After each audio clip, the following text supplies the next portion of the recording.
आज मैं एक्सप्लेन करने वाला हूँ जुजुत्सु काइसेन सीजन 3 के एपिसोड नंबर 4 को। तो चलिए जानते हैं आगे की कहानी को बिना किसी देरी के। एपिसोड की शुरुआत में हम माकी को देखते हैं जो जेनिन क्लैन यानी अपने घर वापस जाती है। सबसे पहले उसे नाओया मिलता है जो बोलता है कि तुम यहाँ क्या कर रही हो, तुम्हारी शक्ल तो इतनी खराब हो गई है कि मैंने तुम्हें पहचाना ही नहीं। न तुम्हें जुजुत्सु आता है न तुम कर्स्ड स्पिरिट्स को देख सकती हो और अब तो तुम्हारी शक्ल भी बेकार हो गई है। अब तुम क्या करोगी? यूता और मेगुमी के पीछे दुम हिलाती रहोगी क्या? माकी उसे इग्नोर करके आगे बढ़ जाती है और अंडरग्राउंड वेयर हाउस की तरफ जाने लगती है जहाँ सारे कर्स्ड टूल्स रखे हुए थे। माकी की मदर उसे रोकते हुए कहती है कि तुम भूल गई क्या कि औरतों को वहाँ जाने की इजाजत नहीं है। माकी कहती है कि उसके पास वेयर हाउस की चाबी है और क्लैन के मुखिया मेगुमी की परमिशन भी। माकी ने ही मेगुमी को बताया था कि नाओबितो की वसीयत के हिसाब से अब मेगुमी जेनिन घराने का हेड बन गया है। मेगुमी बोलता है कि उसे कोई हेड नहीं बनना और उसे कोई जायदाद भी नहीं चाहिए, पर माकी उसे समझाती है कि जुजुत्सु के 3 बड़े घरानों में से अगर वो जेनिन घराने का हेड बनता है तो उन्हें ऊपर की सारी खबर रहेगी। मेगुमी बोलता है कि मेरी जगह तुम हेड बन जाओ, तो माकी कहती है कि वो लोग उसे कभी अपना हेड नहीं मानेंगे। तुम्हारे पास क्लैन की टेक्निक है और तुम्हें डोमेन बनाना भी आता है, पर माकी अभी इस लायक नहीं है।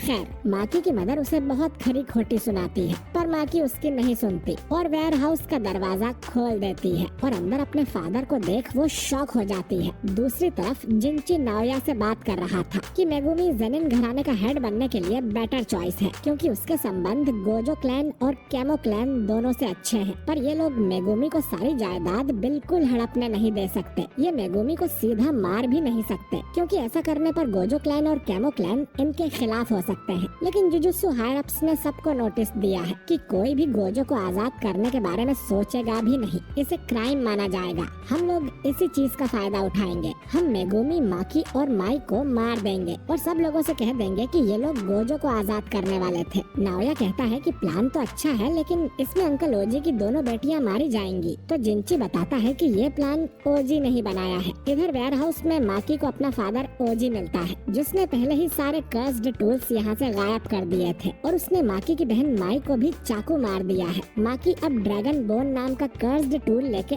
आगे बढ़ने लगती है जो कि जूजो ने बनाया था। वो ड्रैगन बोन से ओजी की कटाना काट देती है लेकिन ओजी अपनी कर्स्ड एनर्जी से माकी को स्लैश कर देता है। ओजी बोलता है कि तुम्हें पता है कि मुझे जेनिन घराने का हेड क्यों नहीं बनाया गया था? तुम दोनों लड़कियों की वजह से। तुम दोनों किसी काम की नहीं हो और मेरे सिर पे लगा एक बदनुमा दाग हो, वरना जुजुत्सु के मामले में ओजी भी अपने भाई से कम नहीं था, लेकिन उसकी 2 निकम्मी बेटियां थी। ओजी दोनों लड़कियों को एक चैम्बर में ले जाके पटक देता है और बताता है कि इस चैम्बर में ग्रेट 2 और उससे नीचे के कर्स्ड स्पिरिट्स भरी हुई हैं, जो कि जल्द ही तुम्हें खा जाएंगे। फिर वो इन्हें अलविदा कहकर यहाँ से चला जाता है। माई रेंगते हुए माकी के पास आती है और देखती है कि उसके दिल की धड़कन अब भी चल रही थी। फिर वो माकी का मुंह खोलकर उसे अपनी सांसें देने लगती है। माकी की आंखें एक ड्रीम जैसी जगह में खुलती हैं, जैसे उसे किसी ने डूबने से बचा लिया हो। माई अपनी कर्स्ड एनर्जी से कुछ भी बना सकती है, पर उसके अंदर कर्स्ड एनर्जी इतनी कम है कि वो दिन भर में बस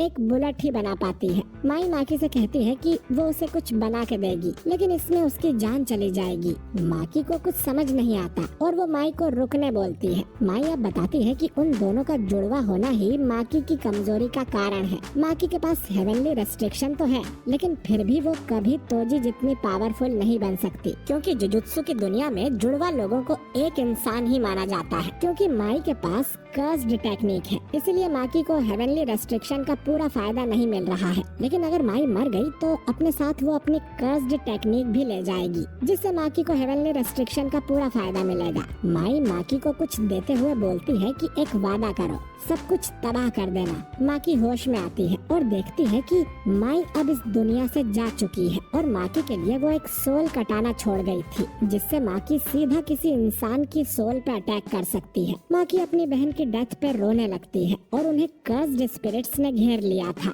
इधर ओजी को महसूस होता है कि किसी ने अचानक ही सारी कर्स्ड स्पिरिट्स को खत्म कर दिया है। उसे वैसा ही डर लगने लगता है जैसा उसे कभी तोजी से लगता था। वो अपनी कर्स्ड टेक्निक को एक्टिवेट करता है और लड़ने को तैयार हो जाता है, लेकिन माकी बिजली की तेजी से उसे खत्म कर देती है, उसी तलवार से जो माई उसके लिए छोड़ के गई है। जेनिन क्लैन में खतरे की घंटी बजने लगती है रांता जिंची और नाओया को आके बताता है कि माकी पागल हो गई है और उसने ओजी को मार दिया है। माकी से निपटने के लिए कुकुरु यूनिट को भेजा जाता है, जिसमें ऐसे लड़के हैं जिनके पास कोई कर्स्ड टेक्निक नहीं होती, पर ये मार्शल आर्ट्स में माहिर होते हैं। इनके कैप्टन को लग रहा था कि माकी ने ओजी को नींद में मार दिया होगा। ये लोग माकी को चारों तरफ से घेर लेते हैं और माकी के पास ड्रैगन बोन और सोल कटाना दोनों थी। माकी सोचती है कि अगर वो अपना घर नहीं छोड़ती और माई के साथ यहीं रह जाती तो शायद उनकी जिंदगी अच्छी होती। वो अपनी बहन से माफी मांगती है, पर वो उसकी आखिरी इच्छा जरूर पूरी करेगी और सब कुछ तबाह कर देगी। माकी अब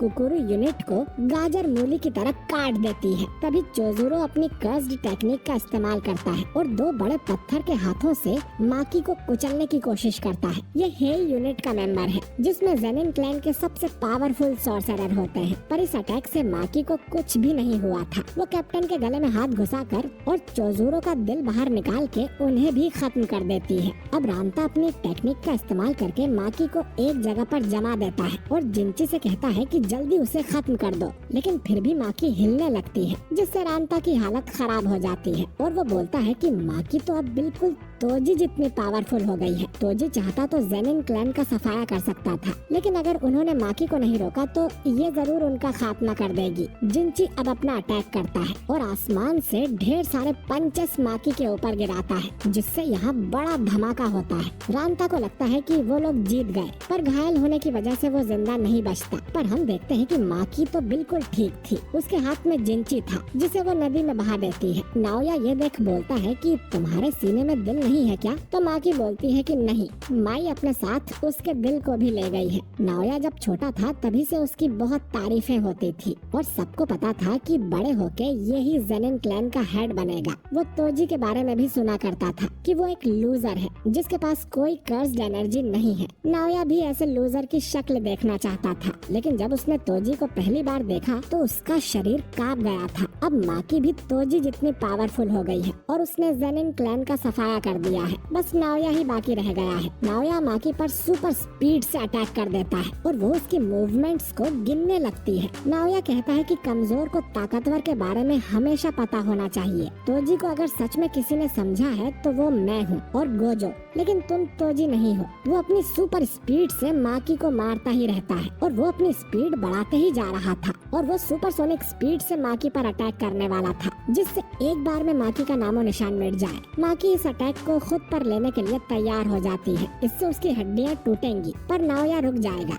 नाओया उसका प्लान समझ जाता है और उस पर अटैक करने के बजाय उसे टच कर देता है। नाओया जिस भी ऑब्जेक्ट को टच करता है उसे उसका 24 FPS वाला रूल फॉलो करना पड़ता है। ऐसा ना करने पर वो 1 सेकंड के लिए फ्रीज हो जाता है। नाओया को लगता है कि माकी फ्रीज हो गई है और वो उसको खत्म करने वाला था, लेकिन माकी पलट जाती है और बोलती है कि वो 24 FPS वाला रूल फॉलो कर रही है। अपनी नई बॉडी की वजह से वो नाओया की टेक्निक समझ गई थी कि वो 1 सेकंड में 24 मूवमेंट्स करता है। वो घूमकर उसके मुंह पर एक मुक्का मारती है, जिससे नाओया के चेहरे की सारी हड्डियां चकनाचूर हो जाती हैं। अब सिर्फ माकी की मदर ही बची थी। वो घर में जाके उसे भी ढूंढ लेती है और उसे भी कट मार देती है। हम देखते हैं कि नाओया किसी तरह जिंदा बचा हुआ था, पर पीछे से माकी की मदर आके उसे चाकू घुसा देती है और दोनों खत्म हो जाते हैं। आखिर में वो सोचती है कि वो खुश नसीब है कि उसने उन दोनों लड़कियों को जन्म दिया। माकी अब माई की बॉडी लेके यहाँ से जाने लगती है। तभी मोमो रोते हुए यहाँ आ जाती है और बोलती है कि उसने देर कर दी।